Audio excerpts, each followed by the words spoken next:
Afternoon everyone, Ian from DIY Home and Gardening. 14th of January, it's an absolutely glorious day, just amazing. Certainly a nice welcome break from the snow and ice that we've had.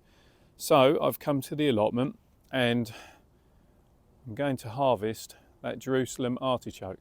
So if I turn the camera around and we can have a look together.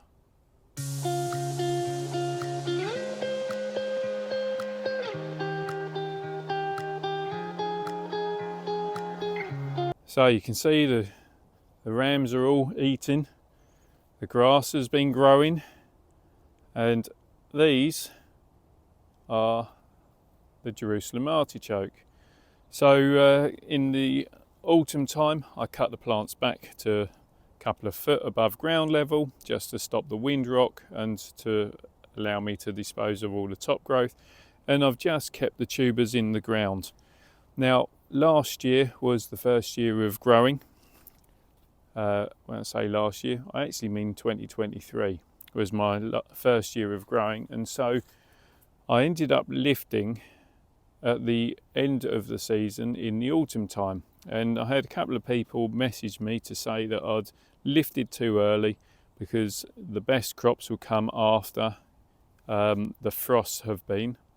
And indeed, when I've had a read around, yep, that is true. And also the longer they're in the ground for with the cold on them, the less reactive they are to your body in terms of gas production. So that can only be a good thing. So here we are. It coincides as well with the fact that I'm going to be moving this bed, going to change it to something else. So the easiest way to harvest these is going to be to unscrew the two ends on this gravel board and to turf out the contents and see what's there. So let's get set up and going. Okay, so I've undone the screws. Now 2023, so was first year growing them, and I grew them in the bed over there, second one in where the garlic are, and I knew that they would spread. I didn't really appreciate how quickly they would spread.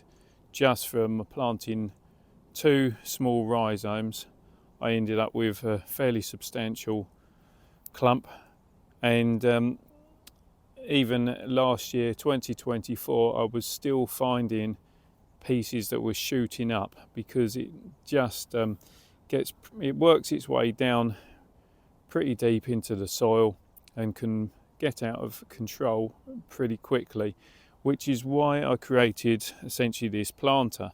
So the planter itself sits on top of this weed control fabric, so the rhizomes can't get down equally with the scaffold boards, they can't get out. So let's have a little look as to what we got. Bloody hell.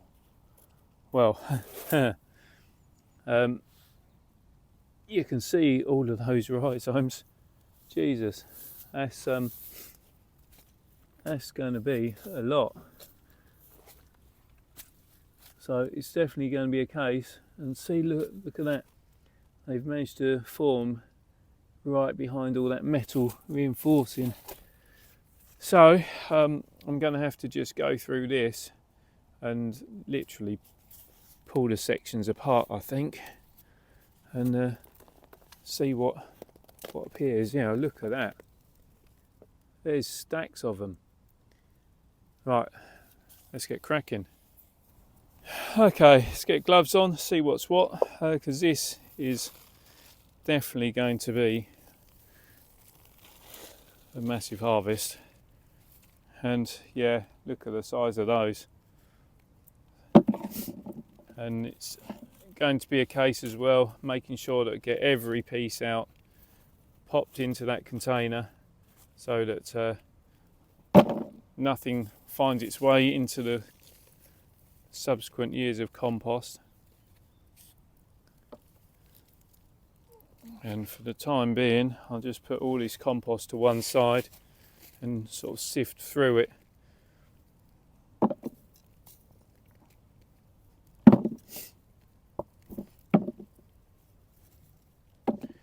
So it's obviously Jerusalem artichoke is nothing to do with the place name, but it's to do with the olden days and phraseology of sort of sun loving. So it is a member of the sunflower family, and so you get massive stems, exhibit A, that just reach upwards, getting about 10 foot high and absolutely smothered in masses of yellow flowers, and every part of it is edible because the sheep have been gnawing on these stems all season long.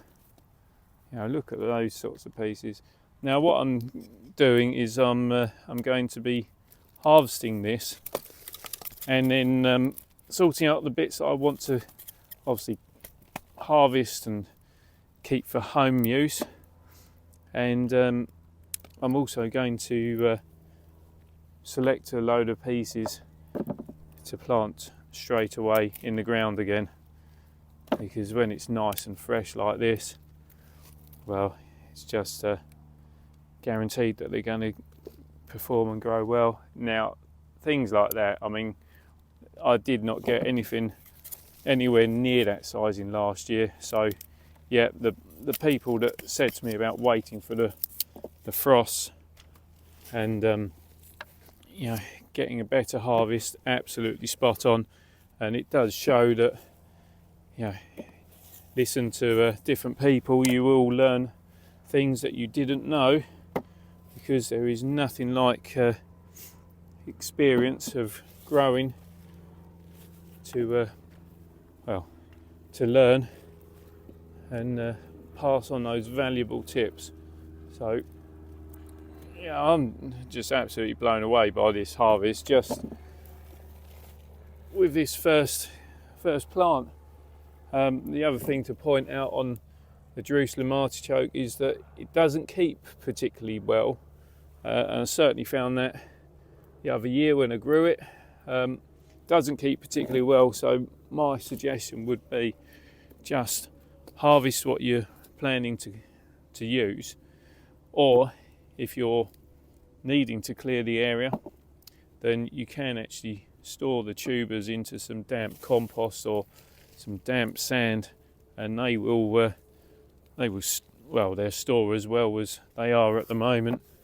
So you know, it's definitely worthwhile, and I say they will store very nicely. Look at those, that's just unbelievable. Right, I'll crack on. Right, back with you. Just thought I'd well, show you what we end up with. So this is the third plant that I've pulled of the Jerusalem artichoke, or sunchokes, and to give you an idea, 1, 2, 3, 4, 5, 6, 7, so 10 pieces is what I put in at the back end of 2023 into this ground, and so yeah, it's going to be absolutely amazing when we see how much has come out of those 10 pieces.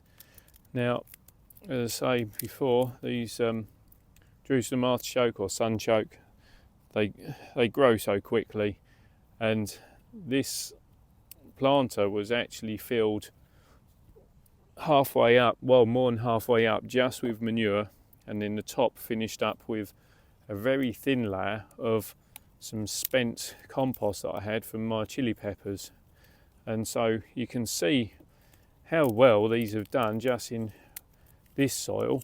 And if I tell you that the Russians, or the Russian government, have actually done tests using these, although they don't call them Jerusalem artichoke, they, for obvious reasons, they were just called artichoke or sunchoke, and they've actually done trials with them and planted up some big swathes of contaminated land from which were contaminated from heavy metals and also a bit of nuclear radiation. And what they found is that over the period of about 4 years, this plant actually cleansed the soil. It's that vigorous, it pulled all the rubbish out of the soil, all the toxins, and locked it away into these tubers. So what the government was working on was essentially cleansing the land through planting sunchokes, artichoke, and then for the first 3 years literally disposing of the crop, incinerating it. By the time they got to the 4th year, the ground was clean enough that grass and normal habitat was growing successfully. And they also found that where they were planting it in wasteland that was overrun with bramble and scrub, this stuff was actually out competing it to give them nice clean land as well. So yeah, it just shows how bloody vigorous it is. But let me just tidy this little bit of mess up, and then I'll pan round and show you how much has been harvested from just 3 plants. Now Jacob's come to see what I'm up to. Right, so as I said, we got these 7 plants remaining, pulled out 3, and look at that as a crop. That's ridiculous, absolutely bloody ridiculous. And honestly, so much better than last year. I reckon last year stuff I was getting was like that as a biggest, and then this year, some phenomenal pieces. Absolutely mind-blowing, the difference that, well, I suppose it's the difference that a few months makes. So that is like half a bucket near on out of 3 plants. Well, that's definitely a worthwhile crop to grow. So that is it. That is bloody monster harvest from just 3 plants. On that basis, I think I'm probably going to reassemble the planter just to preserve some of that other crop that's still there, because there's no way we can get through all of that not without severe gas consequences. But don't bear thinking about, really. But yeah, if you've got any questions, then obviously send those questions to me. I'll do my very best to answer them for you. If you've liked the video, then please subscribe to the channel. Don't forget to hit that reminder button so you don't miss out on the future videos that I'm doing. And above all else, just have fun, enjoy yourselves, and make use of the lovely weather. Till next time, bye for now.